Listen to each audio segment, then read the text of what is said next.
Bah, les Kouchner, ça ose tout, c'est d'ailleurs à ça qu'on le reconnaît. Il y a quand même eu un livre de Pierre Péan qui disait tout ce qu'on pouvait penser de ce monsieur, qui a quand même fait beaucoup, beaucoup d'argent et beaucoup de business avec les droits de l'homme.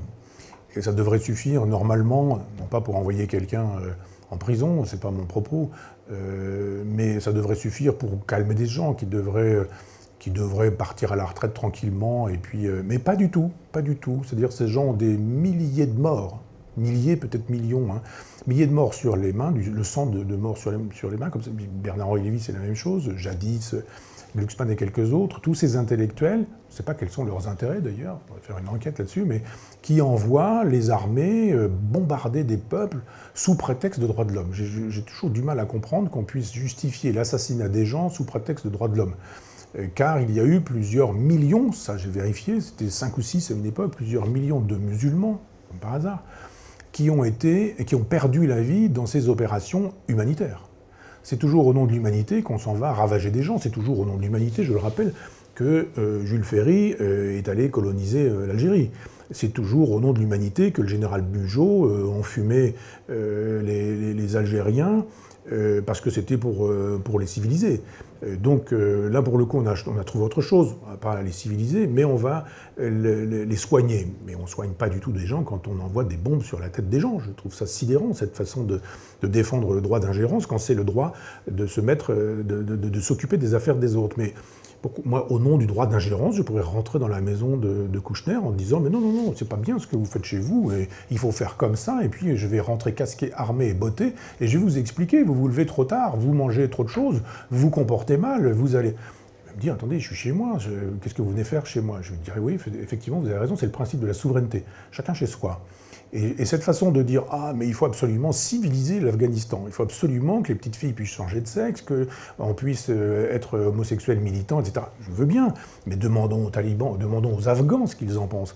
Pour l'instant, les Afghans, ils ont plutôt l'air de dire « Non, on préfère les talibans. » On préfère les talibans. La preuve, c'est que, globalement, personne n'a vu d'un mauvais œil en Afghanistan que ça se passe comme ça. Alors évidemment, la télévision nous dit « Regardez, ce qu'on vous montre, c'est le réel, et ça n'est que le réel. » Si vous me montrez effectivement 4000 personnes qui courent après des avions pour quitter l'Afghanistan, vous dites tous les Afghans veulent quitter l'Afghanistan et veulent quitter Kaboul. Non, tous les Afghans que nous voyons sur vos images veulent quitter Kaboul. Et pour quelle raison?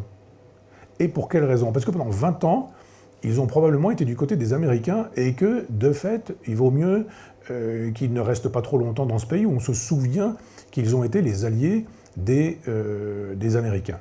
À chaque fois qu'il y a une occupation qui est suivie d'une libération, il y a toujours une épuration. C'est comme ça que ça se passe. Les gens, pendant 20 ans, ont mangé la manne qu'on leur a apportée, parce qu'il y a eu beaucoup, beaucoup, beaucoup d'argent en Afghanistan, beaucoup, beaucoup de corruption. 20 ans de présence américaine là-bas, normalement, c'était fait pour rendre possible la démocratie. La démocratie, ça n'a pas marché. Qu'est-ce qui s'est passé pendant 20 ans? Beaucoup de gens qui se sont enrichis. Beaucoup de téléphones portables qui ont été installés. Beaucoup alors à Kaboul, bien sûr, pas dans les montagnes. Beaucoup d'ordinateurs. Formidable. Ça permet de faire avancer les pions américains. Et on dit qu'on apporte ici la civilisation. Mais il y a plein d'endroits dans la planète où on pourrait estimer que les droits de l'homme nous requièrent. Pourquoi Bernard Kouchner ne fait rien contre la Chine qui emprisonne un nombre considérable de gens? Si la Chine peut aujourd'hui inonder le marché aujourd'hui avec des produits qui coûtent si peu, c'est parce que des prisonniers politiques travaillent dans des usines où on les paie rien du tout, où effectivement, dans ces cas-là, si vous devez être en concurrence avec des gens qui ont des vacances, qui ont une sécurité sociale, qui ont un droit du travail, et c'est très bien, entendons-nous bien, si vous êtes en concurrence, vous allez gagner. Bien sûr que produire une paire de chaussures en France ou produire une paire de chaussures en Chine, c'est pas le même prix.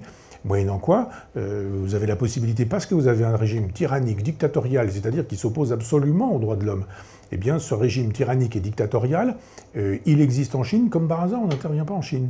Et pour quelle raison? Kouchner, il ne veut pas d'ingérence en Chine. Pourquoi est-ce que Kouchner, il ne veut pas l'ingérence à Cuba, par exemple? Ce serait très bien quand même qu'on veuille restaurer la démocratie qui n'existe plus depuis 1959, le 1er janvier 1959. Je le sais, c'est ma date de naissance et c'est le début du régime castriste. Pourquoi est-ce qu'il n'intervient pas dans pas mal d'endroits sur la planète où effectivement on pourrait intervenir en disant mais les droits de l'homme sont bafoués? Le Pakistan, tiens, par exemple, ce serait formidable. C'est l'endroit qui hébergeait Ben Laden. C'est l'endroit qui permet à tous les terroristes d'exister. Ah bah oui, mais le Pakistan, ils ont la bombe atomique. Donc c'est moins facile d'aller chercher des poux dans la tête des Pakistanais ou du régime pakistanais. Donc ces gens ont l'indignation sélective.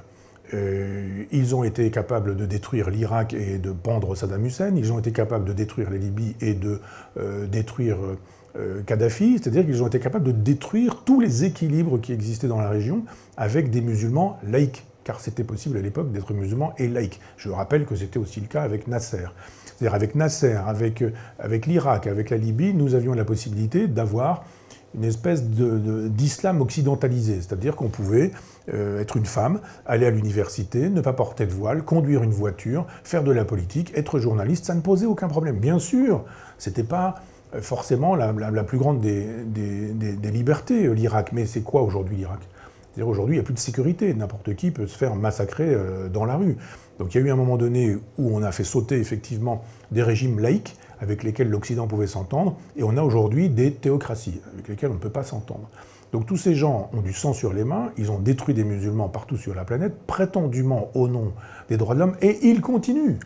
Et ils continuent. Avec ce qui se passe en Afghanistan, ils devraient se dire, bah, après tout, les Afghans reprennent leur destin en main, c'est leur affaire, c'est leur problème. Et s'il y a des résistants du genre général de Gaulle qui voudraient que effectivement l'Afghanistan ne soit pas aux mains des talibans, eh bien que la résistance afghane s'organise. Et puis que des gens fassent ce que le général de Gaulle a pu faire, c'est-à-dire un genre d'appel du 18 juin, un genre de fédération des pays qui pourraient aider ces gens-là à se libérer des talibans, pourquoi pas, et que l'histoire s'écrive avec les gens qui pourraient vouloir qu'elle s'écrive plutôt comme ceci que comme cela.